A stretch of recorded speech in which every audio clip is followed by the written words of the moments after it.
Let us now speak of the subject, reincarnation. We are fields of energy, beings of energies. That is how we work. And what is our environment? On earth, it is to be in this lifetime, this body, this incarnation. Beneath the surface reality, the consensus reality that seems so genuine, we can see ourselves, metaphysically speaking, as entities involved in an illusion built of space and time. A physical illusion in which we are experiencing life at this time. The traditional Western assumption is that this is our one and only lifetime, and that we will be judged at the end of it by our God. Indeed, there is evidence that this was not always the Judeo-Christian dogma, that reincarnation was an accepted part of hagiocosmology until the early church fathers determined the benefit in reincarnation to be deleterious to the making of a maximal spiritual effort in this life.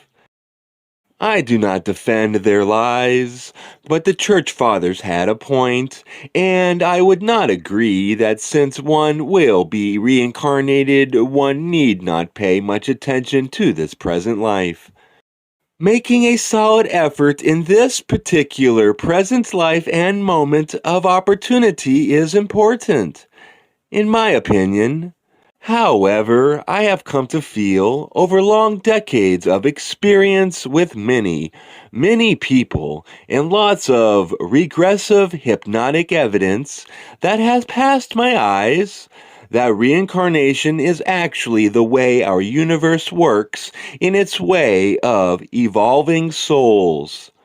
We have a harvest of lessons learned and unlearned at the end of a lifetime.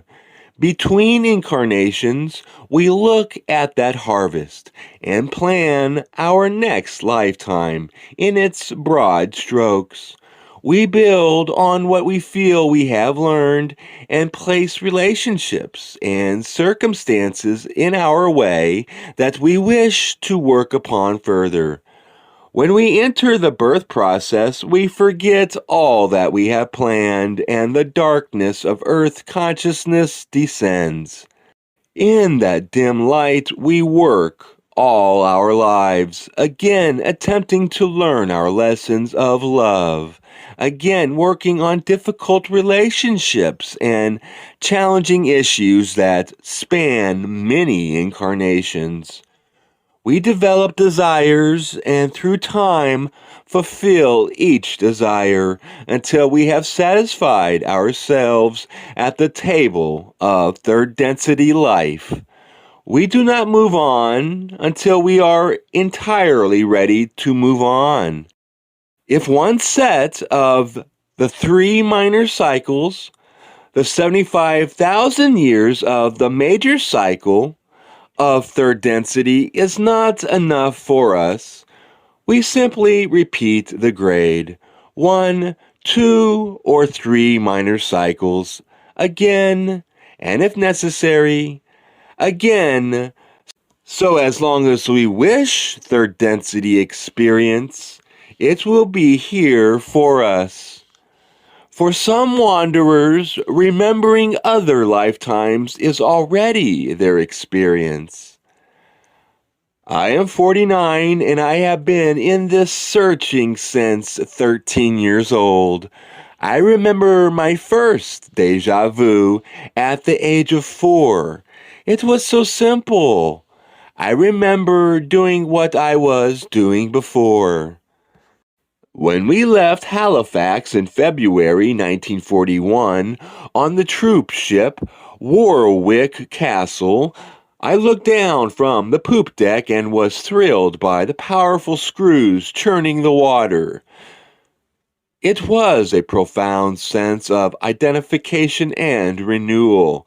It stayed with me throughout the crossing, especially during the days of the great Atlantic storm, which shattered the convoy and left us alone wallowing in the 60-foot mountains of green, sliding sea with a foot of water on all 5 decks. Years later, when I learned about reincarnation, I felt that I had probably been a sailor at least once to have felt this resonance. Once or twice when I've been gazing into my reflection, the reflection changed into a face I didn't recognize as human.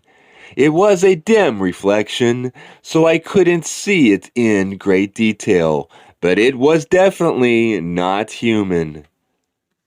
This may sound especially far-fetched, but I have sat in regressive sessions with a man who found himself to be a large, white bird, but with a human consciousness. He was an Atlantean who had been involved with the creation of hybrid species through the misuse of crystal technology. He discovered within the sessions, I think there are nightmares in many people's lives that are probably dim, remembered experiences from other incarnations. Things so horrible, things so terrible that they have bled through into the present lifetime. Another common experience is having a predisposing weakness in an area of the body that was traumatized in an earlier lifetime. Always when working with such difficulties, remember that to forgive the past is to heal the present. Those of Ra speak about reincarnation. Questioner, when the 75,000-year cycle started, the lifespan was approximately 900 years on average.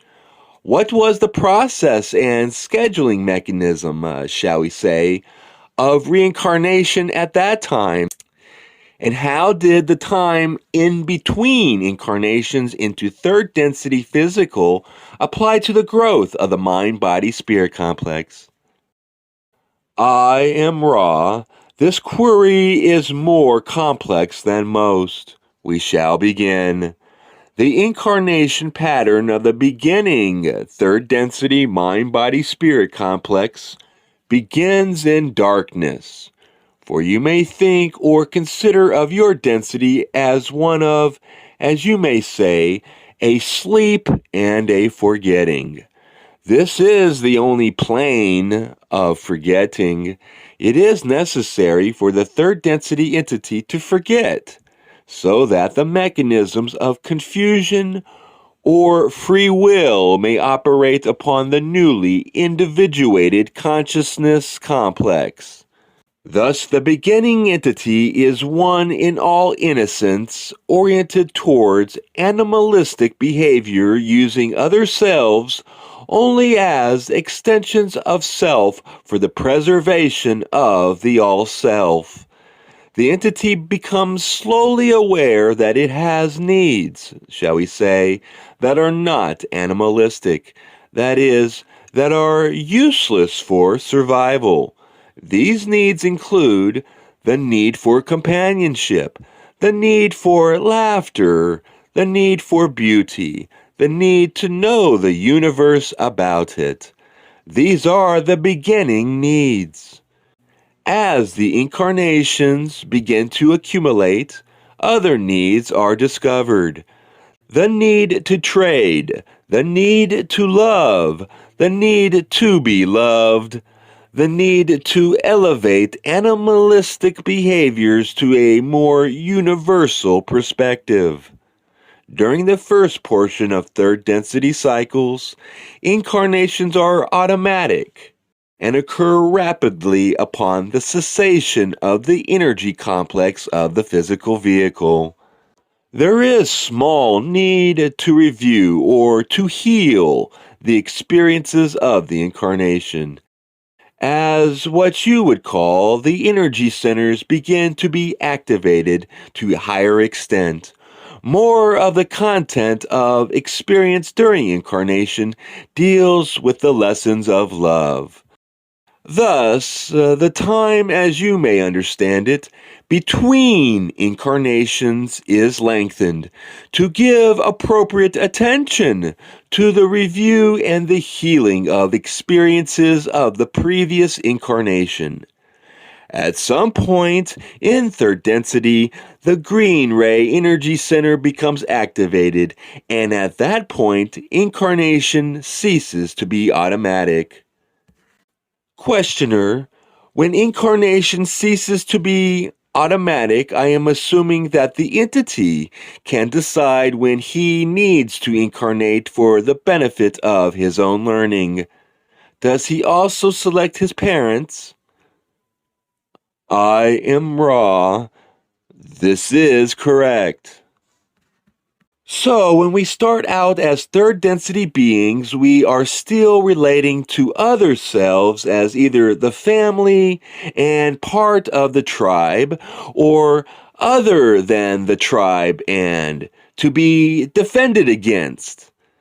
The lessons of love are all ahead. Slowly, through many lifetimes, we discover more and more of who we are as spiritual beings, as ethical creatures able to choose right over wrong, and forgiveness over revenge. Very slowly, we become more and more able to see ourselves in the people we meet, and the people we meet in ourselves. We begin to think beyond defending the self and family and create opportunities for learning and service by how we treat ourselves and other people, and how we choose to share our gifts. And we do it all against a background of a sleep and a forgetting, a perfect unknowing, so that our choice to live a life in faith is a pure one. It is a tremendous challenge, and we can see Earth in this regard as a distillery of sorts, a refinery of souls. We come into life as a rough hew piece of load-filled rock, and our life is spent in the tempering fire and under the clever chisel of catalyst and experience, finding, smoothing, and polishing the faces of our inner gems and removing impurities. We hope to learn much in each lifetime, although we undoubtedly have had varying degrees of success in various of our previous experiences with reincarnation. Those of QO speak of these lessons of incarnation. Before the incarnation began, each seeker gazed upon the life to come as though it were a gem, a ruby, an opal, a diamond, with each facet fascinating and pure in its lucid power. Each of you held this gem of incarnation in your figurative hand, and gazed upon it with joy and eagerness to begin. Before incarnation, the pattern was there for you to see in all of its detail. What a luxury that would be within incarnation, to see the gem within, rather than to have to take the worth of the self on faith. But it is just the state of unknowing we sought, in order to better attend to the choices of this present life. This system of reincarnation is a facet of the teachings of those of Ra that have been a comfort to wanderers who have spoken to me.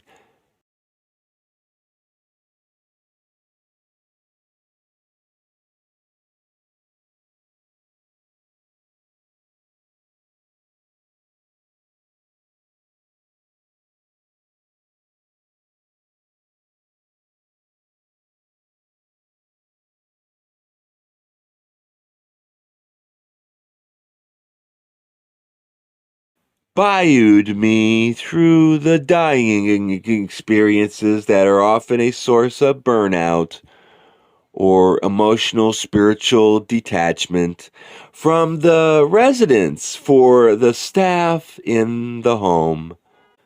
The residents have been incredible teachers, catalysts for me as they talk with me about their lives, dying, their families, and their beliefs.